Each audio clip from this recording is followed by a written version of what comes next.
A very good morning to all of you, my dear friends. My name is Abhishek Verma. I am an assistant professor at MIT University, Noida, and I teach the subject of political science. This is my YouTube page, The Political Friend. Please subscribe to my channel for more educational videos. The lecture which I am going to cover today is one of the basic questions which the Indian students get very easily confused to.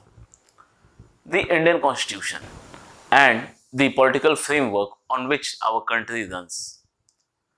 We are very doubtful of what the basic framework of the Indian Constitution and the parliamentary system in India works like. The very basic question of how does the Indian Constitution works, what are its framework, and what's the difference between a MP, a MLA, and an MLC. We have two houses, Lok Sabha and Raj Sabha. We have two bicameral legislatures in the states, that is, Member of Legislative Council and Member of Legislative Assembly. But still, we are very confused on how this framework exactly exists. Today, I am going to discuss the topic. India, as we all know, is a very incredible country. The long fight of Indian independence struggle is very well known to us. Our forefathers have given their lives to achieve this independence. Moreover, more than 72 years after independence, we are still living in the country which is yet to be developed. But have we really failed? Or someday, sometime, we may superimpose the Indian economy on more than 85 or 90% of the world. And how is it possible? We all know that the Indian Constitution framework was set up in 1947. We celebrate our Republic Day on 26th of January every year to realize the importance of the Constitution in India. What is the Constitution? A Constitution is the written book of rules and regulations, all the procedures that regulates our country. That Constitution only has given us a parliamentary form of government. Parliamentary form of government. That means we have a parliament. That parliament is located in Delhi. I guess you must be aware that a new controversy has developed in our country regarding the new parliament that is being made.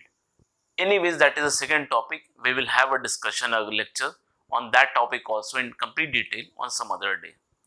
Now let us talk about what the Constitution gave us. The parliamentary form of government and why is it very important for us.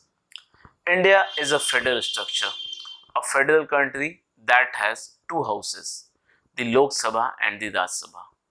There is a very menial differences between the name of having Lok Sabha and Raj Sabha. However, the power which has been delegated to our member of parliaments in both these houses are quite different. And that is what we confuse to, that what exactly a Lok Sabha member or a Raj Sabha member are different from. In Hindi, we call them Sansad because they sit in our parliament, that is Sansad. So the person who has been elected or who has been nominated to be chosen as to sit as a member of parliament in either of the houses, either the Lok Sabha or the Raj Sabha, they both are known to be Sansad. In our states, when we call that India, the Union of India has a federal structure, we means that there are states, there are the union government, then there is the state government, and the powers has been delegated to each of these bodies. The union government forms the laws on the central list subjects. The central list subjects are those subjects which are completely governed by the union government or the central government.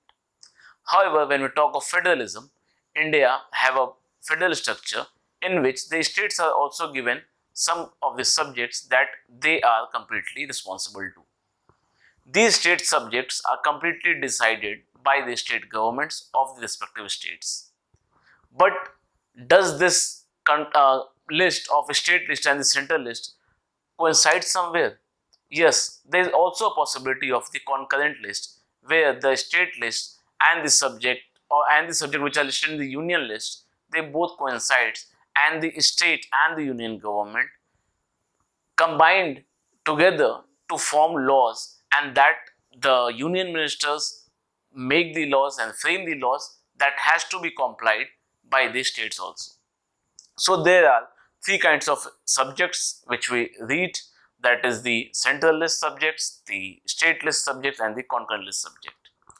Talking of the federal structure, the Indian Parliament has two houses, Lok Sabha and Raj Sabha. Lok Sabha, that is the house of the representatives, because in this house the people are directly elected by the citizens of India. And in the Raj Sabha, these elected members, along with the members that has been selected by the states, they vote for them. So do we have such dual sitting in our states also? I must tell you that when we talk of states, there are 7 such states in India that has a bicameral legislature. Bicameral legislature means there are 2 houses in these states also. So for you to understand and for you to have a conscience of that, I leave this question to you to name up those 7 subjects. I will mark those 7 states in the comment section so that we can have a check on your answer. So that is a question for today, that you need to find all those states, all those 7 states particularly, that have a bicameral legislature. Now coming to those states which don't have a bicameral sitting, that is, the states only have a member of legislative assembly.